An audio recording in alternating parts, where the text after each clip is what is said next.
And welcome to another edition of Behind the Visual with Mark Hansen, where I interview the people responsible for creating all the videos and images you see out in your world every single day. I am your host, advertising and lifestyle photographer Mark Hansen. And today, my guest is Michael Novin. Michael is the owner of Mark Edward Inc., an agency that represents stylists for some of the biggest brands in the country. In this podcast, we're just going to talk about how he went from being a financial advisor at Merrill Lynch to owning Mark Edward Inc. And he's also going to give you some stories about how the industry has changed, what it takes to be a good stylist and keep clients coming back, as well as some stories about Jay-Z, Meek Mills, and a Manicure Emergency. So stay tuned. Listen to a great podcast with Michael Novin of Mark Edward Inc. And here we go.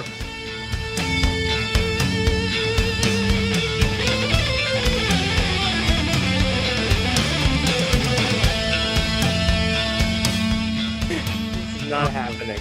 Well, dude, thank you for doing this. I appreciate you agreeing to do it. But you guys been doing all right? I mean, just like you personally in general and all that through all this? Yeah. I'm a person who needs to be busy. I need projects. I need activities. So this has definitely been a mind twist.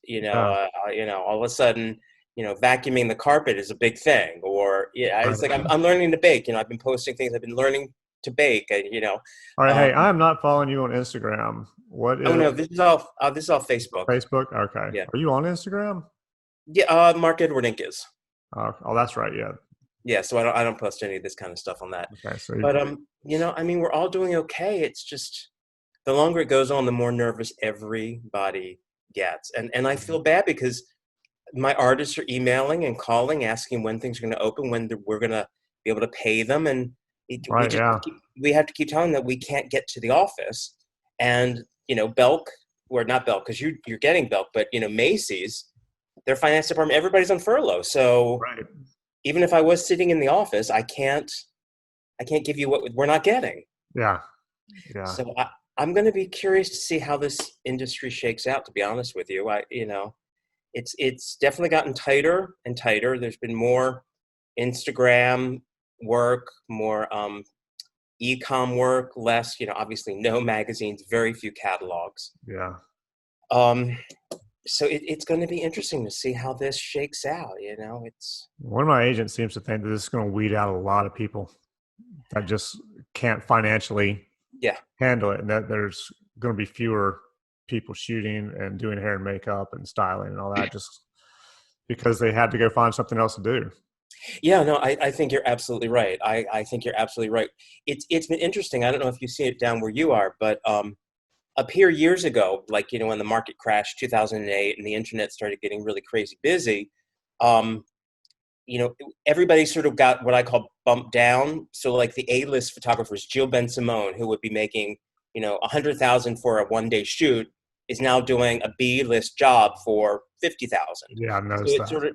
So everybody sort of got bumped down a bit. And now I'll be curious to see, who survives in terms of agencies, in terms of artists. It's almost like it takes the higher end and the lower end, and they kind of do this thing. So the lower end will kind of move up to bigger jobs. The higher end goes to smaller jobs. And the guys in the middle kind of get pushed out because either they can get these better people for less money. Exactly. Or they have no budget, and the people in the middle are like, I'm not doing it for $1,000 for the day. And then there's somebody coming up and going, I'll do it for $800 for the day. You can even save an extra $200 or whatever. Yeah, I've always wished that there was some sort of union. Yeah. Because I think we all do each other a disservice when we're so eager to get the job that we underbid each other. And I don't know about down there, but shot counts, especially for e-com, have increased dramatically. It used to be like J. Crew, you'd shoot 8 items, and now they're up to like 40.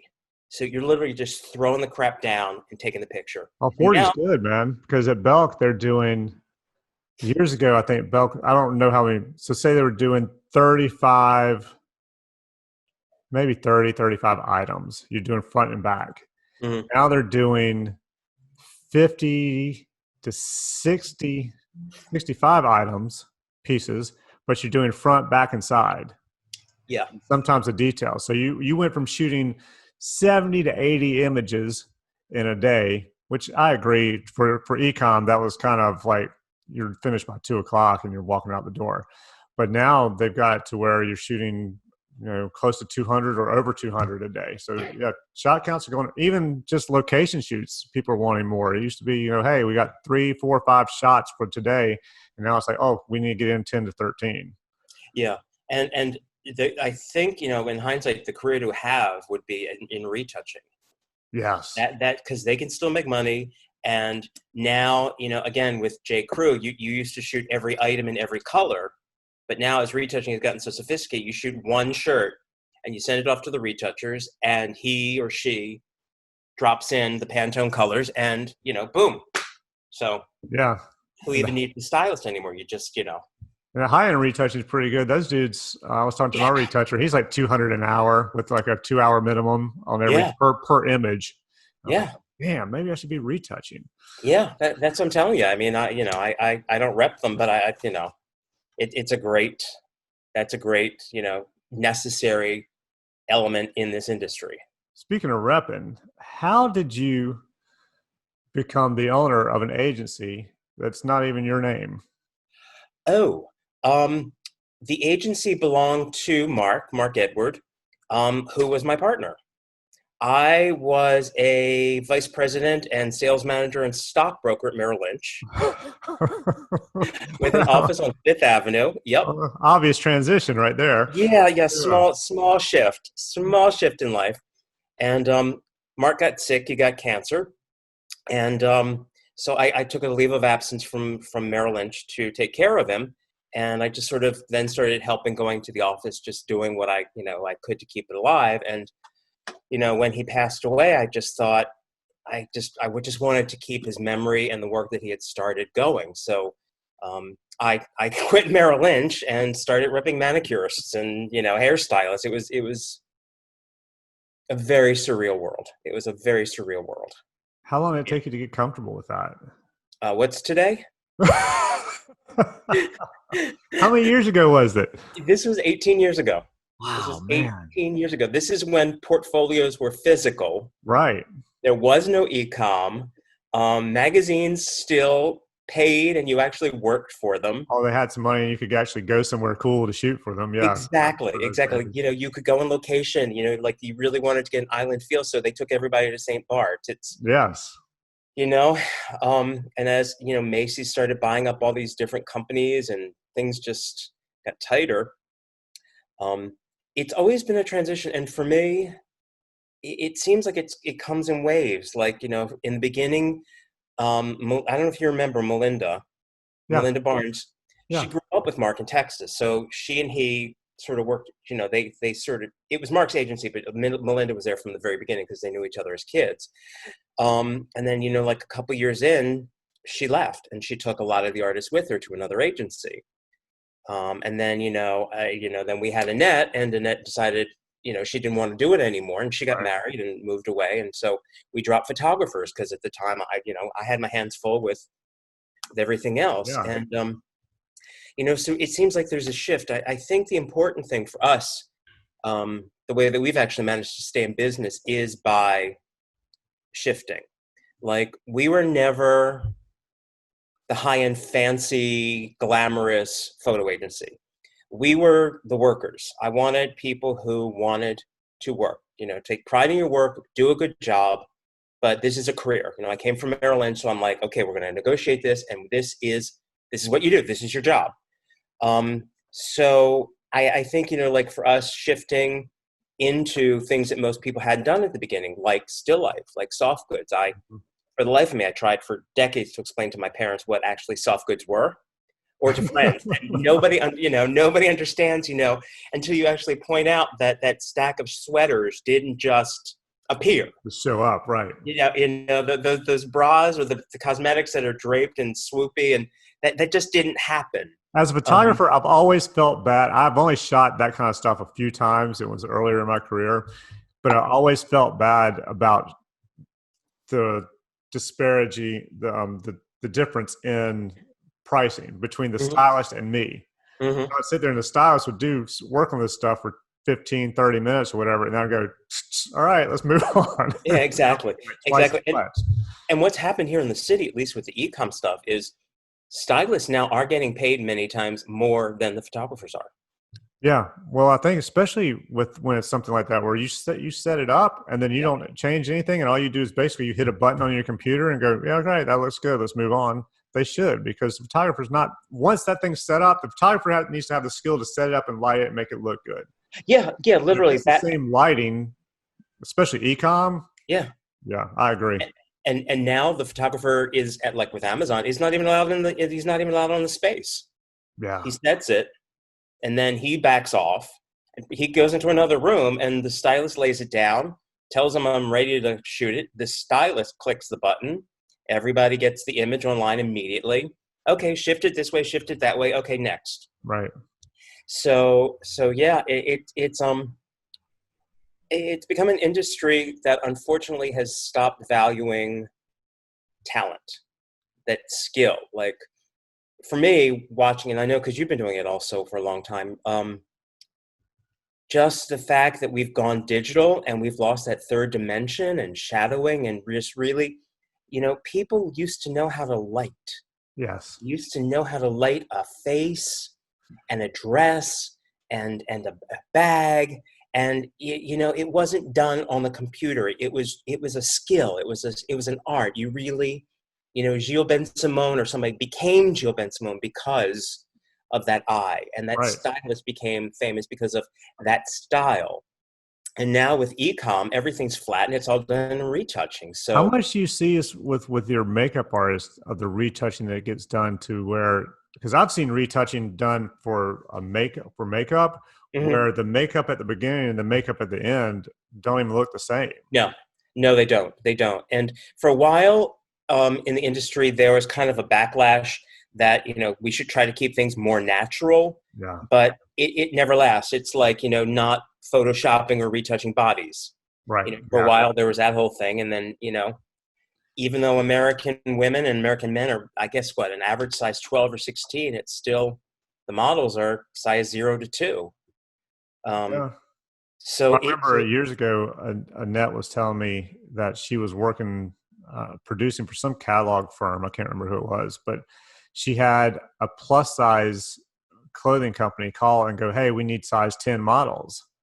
She said, "What the hell you mean size 10? You guys are plus size." They were like, "Yeah, but this is what sells. It sells on the exactly, size 10." So I yeah, was thinking maybe it's kind of like people don't see themselves as their actual age. They see themselves as 10 to 15 years younger than what their actual age is most of the time. Because I yeah. was Well, talking it's to an also ad agency. Maybe yeah, it's a similar thing that you don't see yourself as a size 14. You see yourself as a 10, but still it just seems a little off. But I have noticed lately that a lot of the plus size, whatever the name is now, today's woman, whatever it is at the yeah, moment, curvy girls are starting to work a lot more. yeah, I've noticed a lot more of them and they're making good money and they're working yeah, a lot. yeah. But they are not like you were just saying. They are not plus size. Right. They're bigger than Kate Moss, but they Yes. are nowhere near what the typical average American woman is like. But I think that's what all the advertising is about, and has sort of lost, in my opinion, is that aspirational quality to it. Like Bergdorf Goodman or Saks or, well, Mhm. Barney's is gone now, but be beautiful models, with beautiful poses and great dresses and great lighting, and the whole point was you would look at that and you say, oh my God, I would love to see myself in that at a New Year's Eve party, or, oh, I would love to wear that on a date. And so you could see yourself in the image. And now, because everybody's getting so cheap that they're shooting off heads, Oh yeah. and so you're just seeing a mannequin. A lot of the times it's just a mannequin. It's like, that doesn't hold any interest for me. I don't see myself wearing that. So Have you that heard gets, anything about Looklet? yes. Have you experienced any of that yet? I've only known one person who's been on a set and they said the the studio they were in had like 5 looklet sets, and all of them were down, and they couldn't get any of them repaired because the repairs had to come from overseas someplace in China or wherever. Yeah, I knew a couple of the larger places were actually trying it. And then, like you said, there's just been too many issues with it because it was frightening. The thought of That's what I thought, but it seemed to you don't kind need of anybody. disappear. You really Yeah. don't need anybody anywhere. Like you need a stylist, and that's it. You need somebody to put the clothes on, make them look good, and that was all. I was like, oh, Yeah, yeah. So that was yeah. a little Have scary. you noticed it getting a little tighter down there for you? Because you can become a big fish in a smaller pond down there, but it's it gets tight. I'm guessing. Oh yeah, yeah, everywhere. Because it's the same. You still have people coming up who want to do it for cheaper. You still have, even with the e-com, where they want to, pay the same, but they want to increase the amount of Mhm. shots per day. And I guess it's just the way it is. And it's same, like I said, it's same where you're shooting on location. They want to pay you Mhm. less money for more shots. And Yeah. instead of giving you, 3-4 days, or when you're shooting film, you had a week before you could get the film to Yeah. them. Oh yeah. Now they Absolutely. want it. Yeah. Yeah. Sometimes like, hey, here's a hard drive. Yeah. Yeah. Walk off the set. Yeah. Yeah. We want to leave with the images. Yeah. Yeah, I Yeah. did a shoot. I think earlier this year, end of last year. I can't remember when. I think it was earlier this year, and it was literally I had to have them make my digital tape make an extra hard drive for me, because when we finished shooting, they took everything. So I was like, Yeah. I need a hard drive for me so I can have these images, in case I Yeah. want to use them, or in case something happens and I need a retouch and I won't have to deal with, going get them to send me the images and all that kind of stuff. Yeah, and the other thing is the terms. You Oh used to be able God. to negotiate for usage and for length. 6 months, a year. Global. If it was POS, it was one thing. If it was print at, now it's like some contracts will say globally and around the universe. I mean, Yeah. I've literally seen it around the universe. Around the universe. Yes. Yes, they're literally like like if we end up showing your commercial on Mars, we're not paying you any extra for it. I mean, literally, yes, universally, yes. That's This amazing. and other planets. Yeah. Wow. Okay, I've not seen that one. I get a lot of the we want to have rights to this in perpetuity Mhm. kind of deal. Yeah. Um, and now it's gotten to the point where if I see 1 year, 2 year, 3 year usage, I'm like, wow, okay, haven't seen that in a while. So that's good that they're not trying to own these images like they used to, or like a lot of companies are trying to do now. And they want them for everything, and they don't need it for everything forever, because you're shooting stuff that that, say, at the most 2-3 years from now, you're not going to be able to use because everything's going to look different. Take- But they want yeah, to own it forever, but then at the same time, they don't want to pay you right. that as well. Exactly. Exactly. So I'm finding it very curious that I've been getting calls about starting up, but nobody actually, well, very few people, I should say, have actually been able to pull the trigger. And Uh, so I sort of look at print ads and commercials, and I'm like, where are all these images coming from? Because they're just rehashing old stuff, and soon I it's saw going an to look. Amazon commercial that had to have been shot recently. Yes, You see that yes, one? Yeah, I was like, yeah. Some of them, yeah, that take the COVID into effect. yeah, Yeah, I mean that's unfortunately a career that an industry I wish I was in was TV media, because yeah. if that all those advertising, those agencies have gotten crazy busy with contactless delivery and reshooting their commercials and doing all that kind of stuff. So that's an industry that I don't unfortunately know, but that's an industry that really is in boom right now. Yeah, I'm trying to get more into motion on my end. So I've actually was probably 2 hours away from having a degree in media Huh? in school, but I got a degree in advertising, and I figured a double major in communications was kind of pointless. So and my father was like, "You can get out now, and it won't cost you anything, or you can pay for that next semester on your own to finish it up." I was like, whatever. I'm going to take Hey, off. now you can take classes with your daughter remotely this Right, summer. exactly. Yeah. Get your 2 hours in. But the good thing Well, is I've been shooting some motion. I took some editing courses online since we've been doing this whole thing. I enjoy it. It's fun, but Well, we are getting more requests for that, for GIFs and oh for yeah, I'm sure. motion. So I think that's definitely an industry and an area that you should really focus on. Yeah, I'm definitely trying to get into that, and I enjoy it, so it's good. Well, then if you enjoy it, then the images are going to be even better Yeah. because you're putting your heart in it. So you should definitely pursue that. Um, I wish I could get teams back together now because I feel like everybody's getting stagnant. We're all losing our minds, and I know my artists, and I'm sure you are just dying to get up Oh and yeah. create something. Yeah, I've You been know? shooting around the house and shooting the girls and my wife, Yeah. and we went fishing at my father-in-law's place the other day, and I shot some stuff, and I actually ended up getting a couple of images, but I don't tell my wife and my kids, Hmm. dress up. Just and the thing is, they're wearing like these tiny little shorts and these oversized T-shirts, and I'm like, Hmm. so half the time I'm like, okay, that would have been a cool shot, but oh well. And then it Yeah, ended up my father-in-law, when they went fishing, he was the one that I got the best shots out of because he had on like his fishing shirt and he was out there that's cool. fishing, and I was like, all right, Yeah, well this actually works with him. but and that's the way you got to do it. You've got to figure out ways during this time to be creative, to keep yourself interested and alive and active. Yeah, Otherwise, we're all just sort of sitting here spinning our wheels. So I definitely every day have been looking through my old contacts, still emailing, double checking. Um, it's also though daunting. I sent out like maybe a 500-person email last week or 2 weeks ago. I lost yeah, track of time, yeah. and maybe half to three quarters came back as disabled accounts Really? because they're Yeah. they're because they're furloughed. They've so, or you get out of office messages, until this, pandemic is over, Yeah. bye. Yeah. So all we can do is, just keep trying to reach out and let people know that we're here and get creative when and how we can. But it's, What do you guys? I was as far as when you had meetings and you sent stuff out. We were talking about earlier. You said when you actually had a physical book. Do you guys just do iPads and do it through email and website now? yeah, No, yeah. because I actually went to a meeting the other day and had a book, and the art director was like, "Wow, a real book." She was like, "You really don't need this. You could just bring your i." And I had my iPad with me, and Yeah, she was like, "You really could just use your iPad." I'm like, yeah, "All right," but it's a mix for me, like and dislike, because I like the book. I like the fact that you can see the pictures yeah, bigger. You yeah. can turn it. I have the iPad Pro, so it's a little bit bigger as far Hmm. as the images go. But that part's nice because I can make specific folders for each client and just say, Yeah, "Here's the one for you." right, Let them flip through that and see it. So that exactly. part's nice without carrying like 5 different books with me.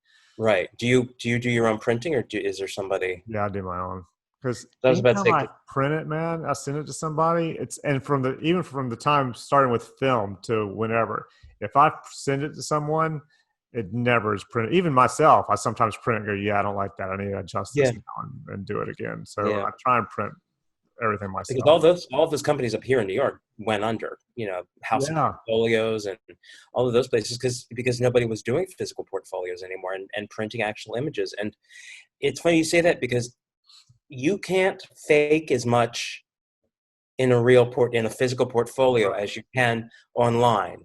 You can retouch, you can highlight, but when you're looking at the actual physical print, you really get a sense of what that shot was or is. Yeah, And online, you can fudge so much. You can crop, you can rotate, you can Photoshop in, you can Photoshop out. It's like, and you can be slightly out of focus or whatever, and you can't yeah, tell it on yeah. the And it that doesn't matter. window as much. It doesn't matter. It's just, yeah.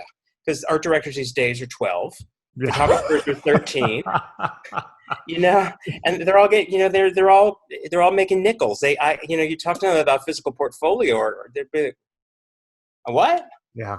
What? No, no, just email it to me or Zoom it to me or, I Yeah. don't know, just Yeah, getting craziness. meetings is a pain in the ass to Yeah, actually meet somebody in person. So I yeah, haven't tried asking for a Zoom meeting yet. I figure I'd let this thing go a little farther along, but we've discussed that if this thing continues on, that maybe we just start trying to get Zoom meetings, with art buyers or producers, or whatever. right, right. But there again, they need to be in the office and they need to be looking. What I found is, like we're all bored out of our minds, but people are not really looking because they don't have anything. Oh yeah, So yeah, if you don't have a project coming up or you don't know when you're going to have a project coming up, You can look at all the books in the world and spend all day looking at every website there is out there, but until you know what you're shooting, it's just not needed. So, it's a catch-22 there. I'm just ready to start traveling again. I'm ready to go because I was Travel. supposed to be in LA. I was supposed to go to LA. I think right as this, like the week everything shut down, LA. So I was going to go out there, and that didn't happen. I was going to go to New York like a month later. That didn't Mhm. happen because of all this. So I'm just ready to, get out and go do something. Yeah, yeah. And for us here in the city, I haven't been on the subway in 2.5 months. Oh wow, yeah, And like yesterday, I took a bus, and they've shut off three a quarter of it to keep the drivers safe. yeah. Everybody enters from the back of the bus, and you try to keep as much space with your mask as possible. Then you go to Trader Joe's, and you got to stand outside. Yeah, they have it locked down, man. They have that thing Yeah. worked out, don't they? Yes, yes, they do. Absolutely. So it's like, this whole new reality. So we don't even get the thought of getting in a car. I don't even think there are car dealerships that are renting right now. So yes, the idea of coming, traveling, going, it sounds really wonderful, but Yeah. how, where, and when, especially now with curfews and Are you still getting hair and makeup people, stylists, all that, calling you guys to try and get rep during all this because they're freaking out about this and that kind of thing? yes, yes.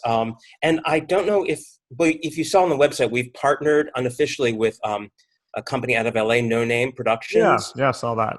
And their focus is more on the high end fashion. So the high end fashion photographers and hair and makeup really are through them. So Simone, the owner, and I talk, and we're getting bombarded with people looking for representation. Um, and the problem is, no matter how good your book is, if it's hair and makeup, I don't know when I'm going to be able to get you arrested. Right. So that's really the thing. I would love to triple the size of my roster, but I just there's not enough How do you work handle out that there. as far as like when you make selects for who you're going to add, what new hair and makeup artist or stylist or whatever that you're going to add to your roster?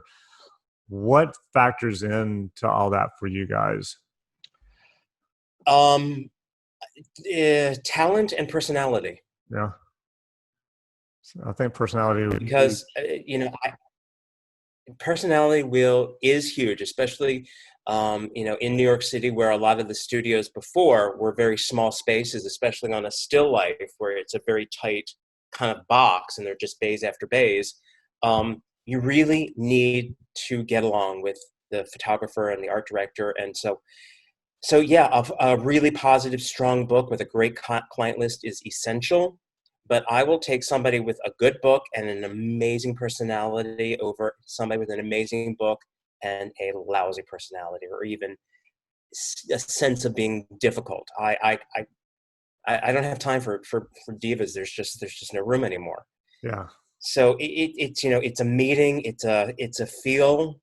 Um, a lot of times it's also timing. It depends on where they are in their career and what it is they want from you, or what they think they want from you. If they're new but they think they should be shooting the Calvin Klein commercials, then we're going to have a problem. Right. If they're willing to start and learn and grow and build a base, then that's something that we can talk about. Or if you want me to start handling some of your clients and dealing with the negotiation parts, we can arrange a fee for that. But it's rare. We reject, and I don't like the word reject, but we do not hire as many as we get asked about. A lot of times, we just keep them on a freelancer basis. Yeah. Like, I have a really solid list of, I don't know, 10, 20 freelancers that when my roster is not available, or even if they are, but I think this person X is really right for this particular client, then I will submit them. But I got to meet them and I got to know them. Yeah. Absolutely. I think it's a lot harder to be that diva, that hard to work with personality now than it used to be. I think it used to be you could be good and you'd be a pain in the ass to work with, but because you were good, they would keep you. And now it's not, you can't do that anymore like you used to. Yeah, there's no time for it.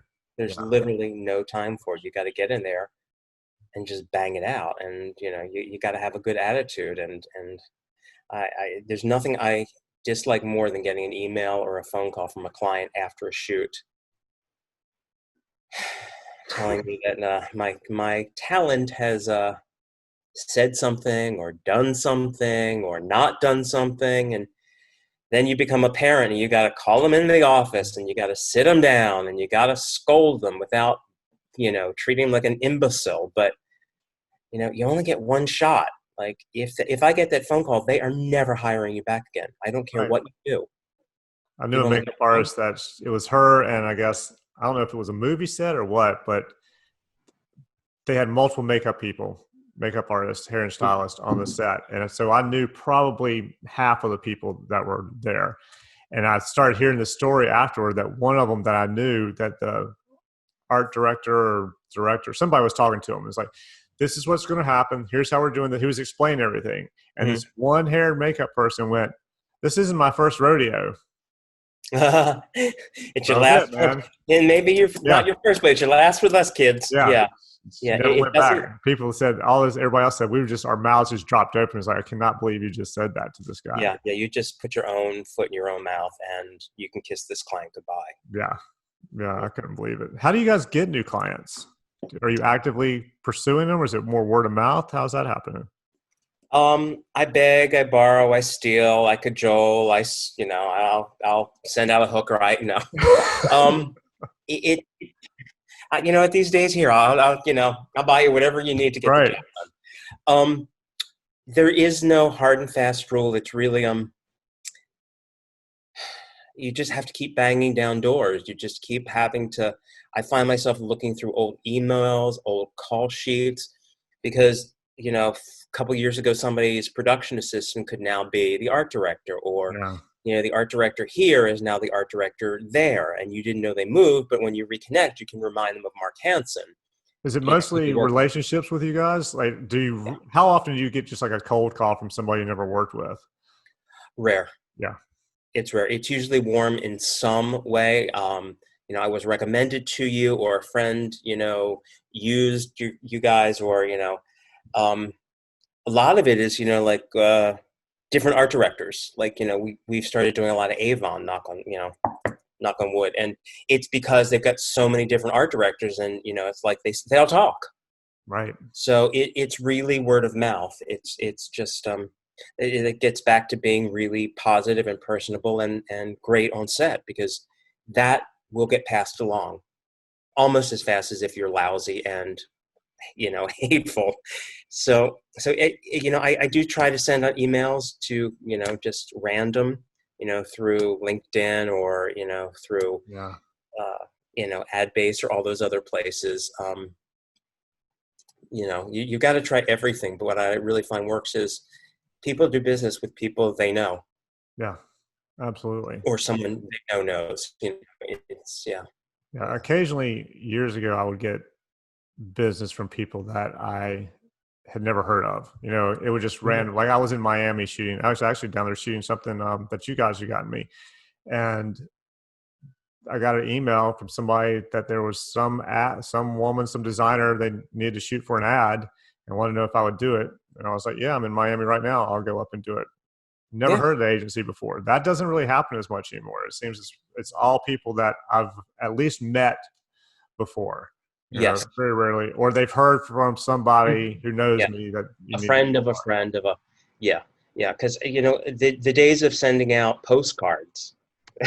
When's the last time you ever either did one of those, or got one of those? But we do e-promos, sending out new images, new bits of work, posting them on Instagram and Facebook and LinkedIn, and just doing mailers, all that kind of stuff. You never know. You got to throw everything at the wall, Yeah, because you don't know what's going to stick. I You think know. the last time I sent out a postcard, I made follow up calls afterwards, and hardly anybody answered the phone. But the ones who did, they didn't remember getting it. you Yeah. know. So I would send it out, but the fact they answered the phone was good, because then I could say, "Hey, I'll send you an email with a link to my site."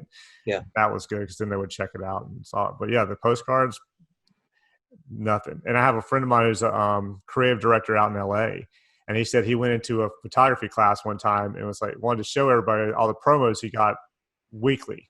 So he went in there and just with his bag and just dumped them all out on the ground. Like, here's how many promos I'm getting a week. Yeah. And he said it had the complete opposite effect he wanted. He wanted them to see that it's not easy to get, the attention of somebody because of all these. He said they all just jumped up out of their chairs like, oh my God, I want to see what's in there. Yeah, exactly. What should I be doing? You're not getting the point here, kids. But yeah, right. Yeah, it's rough. Yeah, it's definitely. Tell me about like one of your favorite shoots you've done that you've worked on that you guys have provided talent for or something like that since you've been doing this. Is there anything, or even just building up to it, anything that you just really enjoyed? Like, what's the part of this whole job that you enjoyed more than anything else? Getting an artist a really good booking, something that they've really always wanted to do. They're asked, we always talk when they first come in of who are their clients, who do they want their clients to be, who do they think their clients could possibly be, and then how do we put them on that road to getting them there, and then helping them, guide them through it, and shape their books and tell them to test with this kind of image, and and then it pays off, and they get recognized, and that's just great because you see your work come to fruition, and that's probably the best part of it. So do you go through with them, like when you have a new artist come in, or even an older artist who says, I want to work with this client I've never worked with before? Do you guys go through and see who else has like done hair and makeup or styled for them, and like, here's what their book looks like, here's what they've been doing, here are their other clients, this is the client you want, let's start shooting stuff tailored for that client? Or how do you absolutely work around that? Absolutely. If like we're looking at Calvin Klein, it doesn't really matter. And you're looking at their print ads. Well, then don't just look at it and flip to the next page. Really study it. How are they lighting it? What kind of backgrounds are they using? Are they using any kind of props? What kind of pose do they have the model in, or any of that kind of stuff? And then figure out if that's something that you can do. But the key is to do it, but with your own flair, your own, you can't just Xerox what somebody else has done, but you can take the idea of, okay, this is how they like, this is the feel that this client likes for his campaigns. So let's go for that feeling. And, it doesn't have to be the same model and the same dress and the same pose, but let's take it to them in a format that they understand. Is there one that you've done that you've worked with, an artist you've worked with this has worked that you can think of right now that you've done this whole process with and it ended up working out? Oh yeah. I mean, a lot of our artists have been with us for 10, 15 years. So I think it says a lot right there. Yeah. About you guys. Exactly. So yeah, I mean, I've got a lot of people that have done that, and it's really nice. Conversely, I also have somebody who, I hate to say it, is sort of aged out. Yeah. This stylist was incredible. She was incredible, but she was slow, and she could not get the hang of this new world. And so when she would do a single image for the New York Times Magazine, that would take her 4 hours to set, and it was stunning. You ask her to do 40 and she couldn't do it. So conversely there, I had to let one of the best stylists I'd ever worked with go. Yeah, that's terrible, isn't it? Because it's just the new world, and you have to adapt. So that's the harder part. The easier part is opening the doors and getting excited when the artist gets the job, and then the best part is when they get called back again. Yeah. So it's like, all right, yes, how did I do? Well, they didn't say anything, so it must have been okay. The proof is in the follow-up. If they call and they go, okay, yeah, now let's talk about this, then it's like, all right, yes, we got it. We did it right. And that's exciting. That is really exciting. Yeah, so, that follow-up call is always a good one because you never know. And it's, even in meetings for me, it's kind of like, I'd rather hear, thank you, but we're not interested, than thank you for coming in. We'll keep your stuff on file and let you know if we have anything coming up. Yeah. Okay. Yeah. But you don't always know it. I've had that happen before. And then the next week I'm booked for a shoot with them. And then Yeah. I've had it happen where you never hear from them ever again. Well, that's what I was saying earlier about throwing everything against the wall, because you don't know what is going to stick that day. Yeah. The cosmos may send you into the meeting with the right book for the right client on the right day, and you land it, and you might go in a week early and they don't know about it, and you're just off the radar. So a lot of this stuff is just the intangibles of timing, and just being ready, being available. But a lot of it is out of our control, and I think that's what gets to be really frustrating. Do you have a schedule of how you send out promos? Because there's a stylist in New York. I'm blanking on her name right now. She sends me stuff maybe twice, 3 times a year or something, but I never remember her. I need a stylist, except for like the day or 2 or 3 after she sends out something. Like, oh yeah, she'd be great, but I don't have anything right now. Yeah.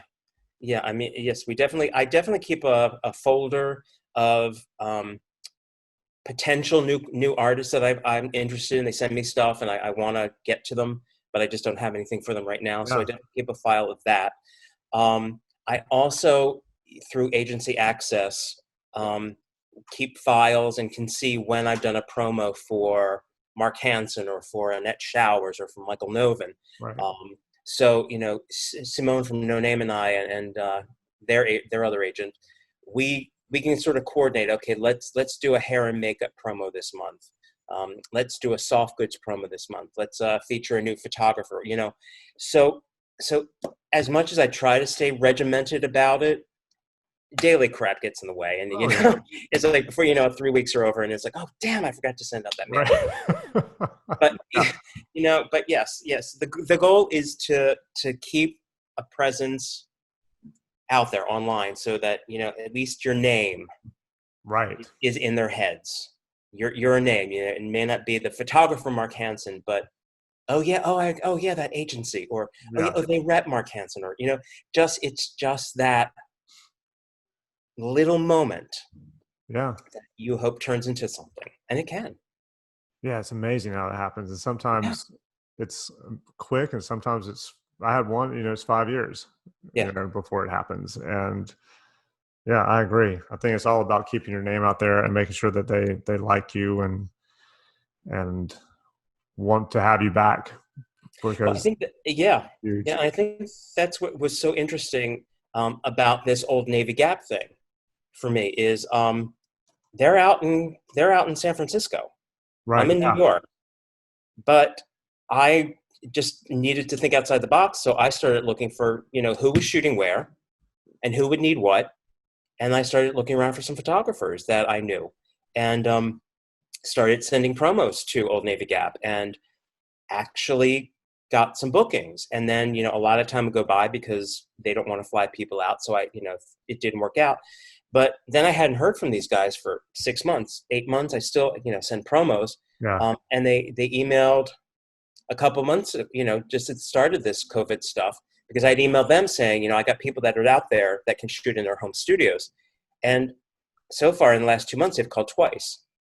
Neither That's booking great. has happened because of legal, but this is a client 3,000 miles away that I've never actually met, but I've developed a rapport with and a relationship with, so that even if I haven't talked to them in 2 months, I was just shocked to get an email, Yeah. I was saying, too. hey, yeah, is Steve available? And I was like, well, yeah, of course. And you Yeah. name the date and time, and he'll be there. Of course, he's Right. available. So it's things like that. It's just staying present. Yeah, I agree. I think a lot of people don't understand the work it takes to just constantly do it. And I think they think I actually have a friend who would do new work, maybe send it out, Hmm. definitely put it on his website, but then would just think that doing the quality work was enough to get the new clients to come in. And it's not, man. You've got to go out there. You've got to meet them. You got to send. They have to know that you're doing something, that you're shooting something. You can't just do Yeah. it, slap on your website, send out one thing, and then hope that all of a sudden you start getting work, because it just doesn't work that way. No, it really doesn't. Unless it's something shocking or that nobody's ever seen before. Yeah, Yeah. yeah. You have to promote yourself, or you have to have somebody repping you who Hmm. promotes you, who sort of understands your sense of style and your forte, and can play matchmaker. How much are you like a counselor to some of these people? Oh God. um, you know, uh, a lot, Yeah. a lot. It's like I had a part. feeling because you keep your artist for so long that there has to be some kind of almost like therapist kind of thing Yeah. with you and the artist, because otherwise it'll be like, screw you, I'm going to go off over here and find somebody else. Yes. Yeah. Exactly. It's part cheerleader, it's part coach, it's part parent, it's part um, therapist. I know when they're getting married. I know when they're getting divorced. I know when a lot of that stuff goes on, and dealing with cancer or dealing with surgery, and yeah. I mean, I feel like I have to stay connected to my people. It's not just like, hey, here's a booking, bye. Right. It just, you feel, I think you, the stylist, the artist, feel better when you know that your agent knows you. You're No, I not agree. just one of, like, you look at art and commerce, you're not one of 70 photographers on their list. Hmm. What is that? How, Yeah. what? No, no, that you're not getting any attention. You're not getting any attention at all. So yeah, so it is in a lot of ways a marriage, and then sometimes you have to get rid of artists, and that's a divorce. Yeah. Or sometimes they cheat and leave, and it really sucks. Um, so you got to keep rolling with the punches. Yeah. Yeah, we all do. Oh yeah, I agree. And I think the marriage thing is pretty accurate as far as having a good relationship with your agent, your that Yeah, reps you. So yeah. How long have you what the no name management thing, when did you guys hook that up? that's probably been 8 months, maybe. I'd have to look. Maybe not quite a year yet, but That eight just was months. that just some kind of thing that just happened fluidly and just like you guys knew each other and it decided to work together, or was there more to it? To me, there was more to it. I was actively pursuing a partnership with another agency. Like I said before, because we're so focused on the off figure world and really not much on fashion and hair and makeup and on figure styling. I wanted to find an agency or an agent that had that other piece of the puzzle, that we could really make something whole. Right. And so I actively recruited and talked to a lot of different agents, and talked with Simone and met with one of his agents, and we just agreed that it just worked. And so he's mostly in LA. He's got an agent that's in my office right now, um, and they do their thing, and I do my thing. And if we can share a booking, we split the commission, and it's great because now I can pull from his roster and he can pull from mine. So, we were doing TJ Maxx, and there's a new creative director who happens to know Simone. So Simone got his photographer and his hair and makeup person in with this guy. And they also said, okay, well, what about still life? And Simone was like, yeah, now I have that. I Yeah. have that. So here. So it was like, I got 50% of something that I would have had zero of, Right. and I built a rapport and I'm building a relationship, and we're both helping each other out. Oh, that's So great. yeah, yeah. What's interesting is I don't list it or advertise it, but we also rip tailors, Really? seamstresses and tailors. Yeah. Yeah, I don't put them up because it's really not what I want to be known for. But this came about because um, No Name has some really, really high end stylists. Like, we have this one stylist, Fatima, who does all these huge rap stars. And I mean, like, huge, like, Jay-Z and this kind of stuff.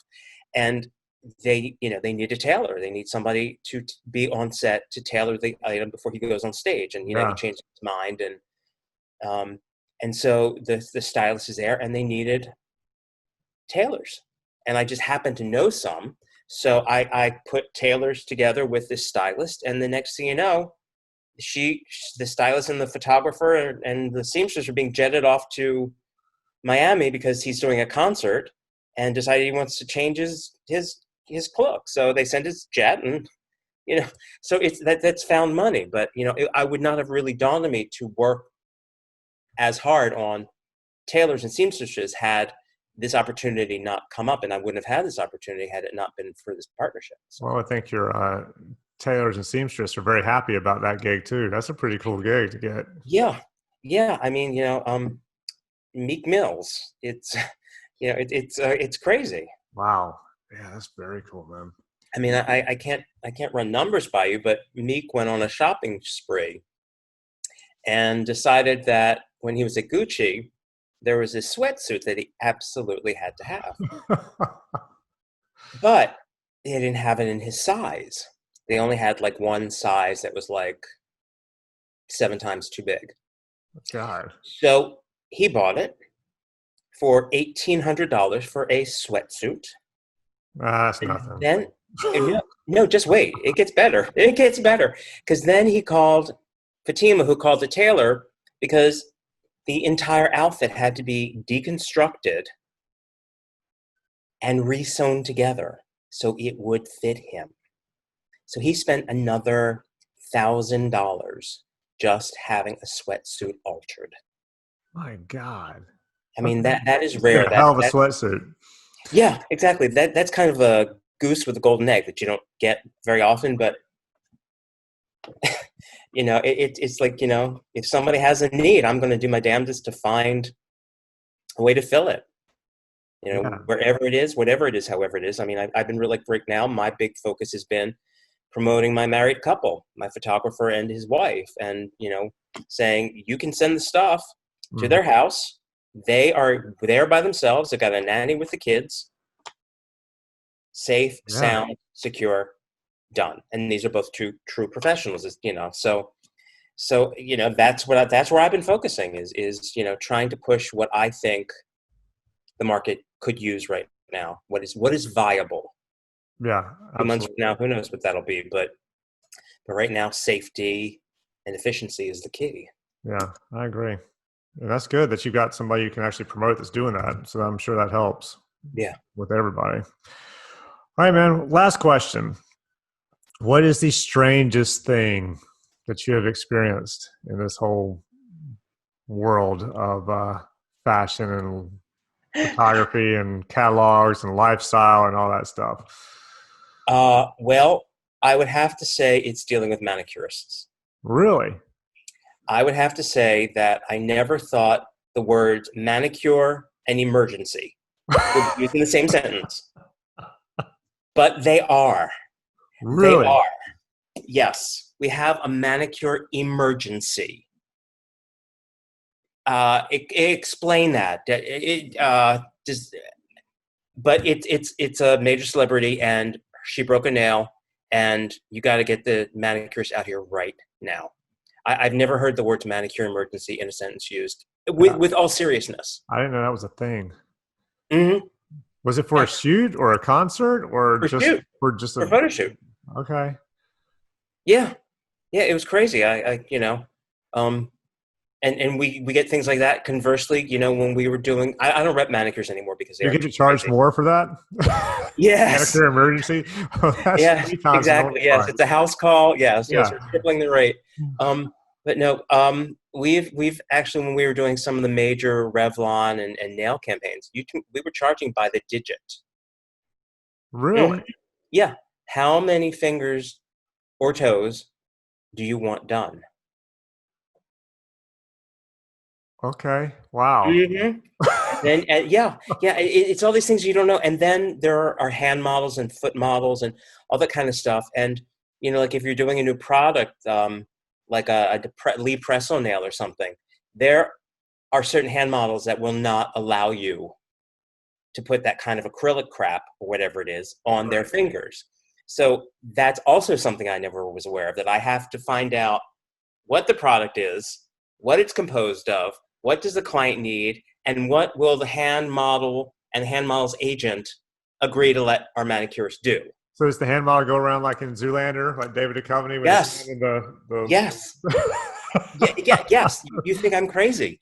Yes. Their hands are insured, and They, yeah, a paper cut is no. They sleep in gloves. They're pretty much COVID clear because Wow. they are not worth touching anything. It's a How much money do you think you can make being a hand model? Like a good hand model. Well, I guess I don't even know what that well, would mean, but Christine Ambers, who was probably one of the best hand models. I think she was making a good six figures damn, easily. man. Okay. Easily. 6 figures as a hand model. Mm-hmm. So, as to be one of the top hand models, I'm assuming it has to do with obviously how your hands look, but does it have to do with you have to know how to move them just right, or like I, position I them for the shot or for the video or whatever? I mean, I've never gone to no hand model training school. classes. Yeah, so I don't know how hand models get trained, but I'm sure there is a lot of, it's all about the size and the shape of their hands, the color, the cuticles, all You that think there's sort a of thing. fetish for that? There's like the foot fetish. Is there a hand fetish? You think?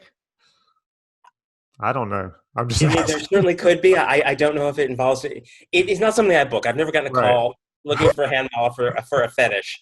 At least not yet. Who knows Hey, these that days could what's all going to happen. change. Yeah. And then, If they want me to book them a fluffer, I'll find a fluffer. right. Yeah, whatever. We're prostitutes, we're whores, we're pimps putting our people out there. It's pretty much the whole industry, I think. Exactly. So I would have to say dealing with manicurists was the absolute craziest thing. Wow. All right, Manicure Emergency. Well, thank you, man. I Yeah, appreciate you doing this. you are welcome. It's been For great talking anybody, with you. for anybody watching and listening, be sure and like it, thumbs up it, share it, subscribe, all that kind of stuff. Please. Check out Mark Edward Inc. If you guys need anybody, they're great. Obviously, Thank because they you. keep everybody forever. Definitely check those guys out. And thank you again, man. I really appreciate it. You're welcome. You're welcome anytime. This has been a pleasure.